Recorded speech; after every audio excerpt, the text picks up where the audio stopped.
So since forgiveness is a major issue, we want you to go back and do the 3 Ps before you start addressing forgiveness with each other. So again, the 3 Ps, we're going to pause, which hopefully includes praying and asking God, okay, what am I feeling? What am I thinking?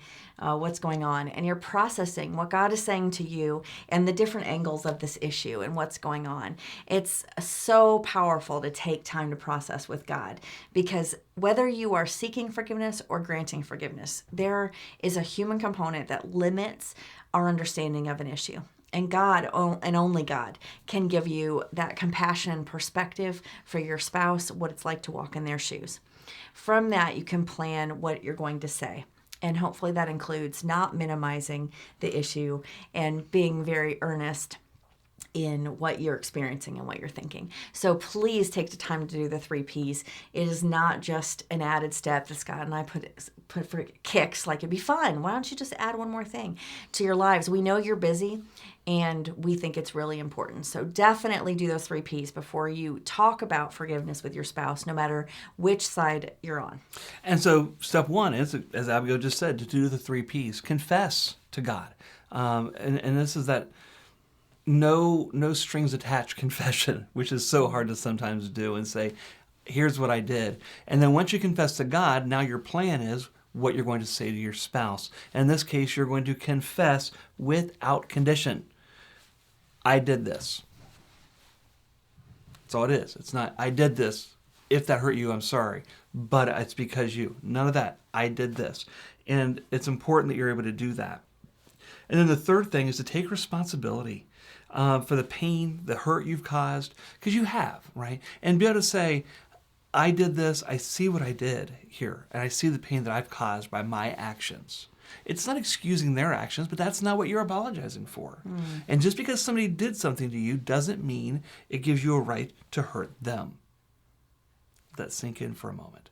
Just because someone did something to you doesn't mean you have the right to do something that hurts them.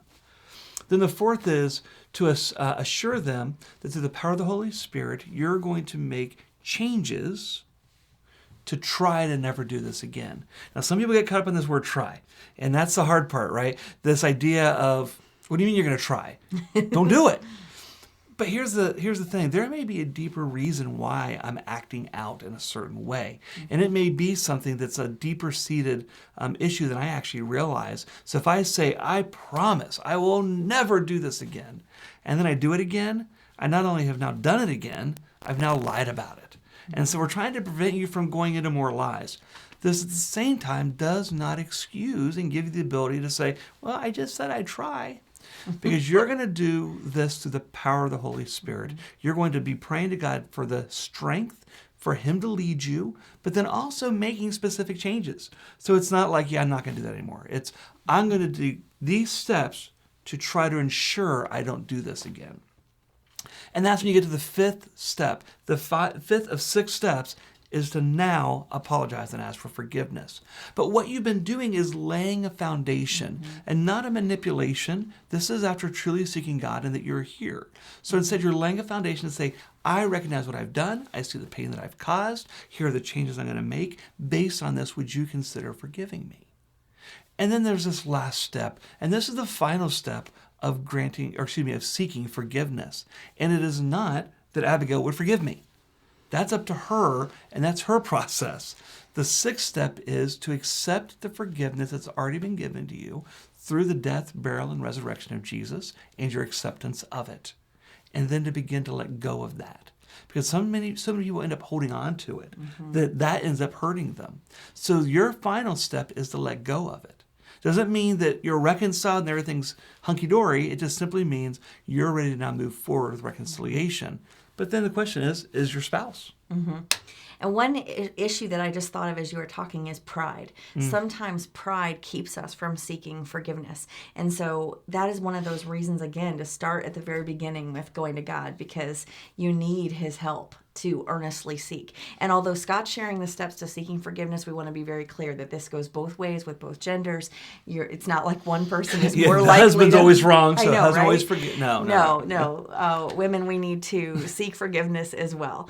And then whoever it is who's on the other end is going to go through the steps of granting forgiveness. And so we'll go through those right now too.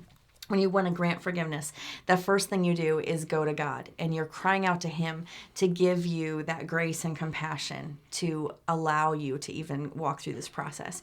Because forgiveness does come from a place that we can't. I mean, the only way we really know forgiveness is through Jesus. And so going to Him and asking for that.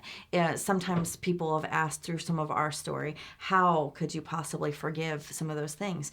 And it's because of God. It's because of who He is. So tap into that. Even if you're wanting to grant forgiveness for something minor, He is the one who gives us the power to do that. And then you do want to do step 2 of admitting that you are hurt. It's okay to do that, to say, yeah, I was hurt, and to get some of that out. It's part of the process to get that out. And it's not because they don't already know, because they might have acknowledged that in their process, but it's healthy for you to communicate it. This is part of the process for you. And you want to be specific about what you expect of them in the future. And so if there are boundaries, sort of the sandbox that you know would be helpful to lay out for them, I need this from you. I need to know that when you walk into a store and you want to buy something, that you're going to have this process of an accountability partner or someone that you text or call, or a rule that we have in place about how we handle that. And that makes you feel some sense of security again too. Then the difficult part is really trusting God to let go of some of this blame and negativity, because we can so quickly resort to, yeah, you did this and you made me feel this way. And we need to trust God that He is going to help us let go of that negativity. And that does creep in again and again, and you might need to repeat that step. And then you're going to share your act of forgiveness with your spouse. Now, so many times I've seen people get hung up on this because they say, oh, I don't want to tell them I forgive them. Because back to Scott's definition, they might think that it's okay that they did it to begin with, that I'm somehow condoning it. Yeah, it's okay that you gambled and lost a bunch of our money. No, that's not what you're saying. But you do want to free them, because although it's ultimately them that has to take care of that, you want to bless them and you want to say, hey, I really do forgive you. So as much as you might want to hold on to the control, please don't, because it hinders the process.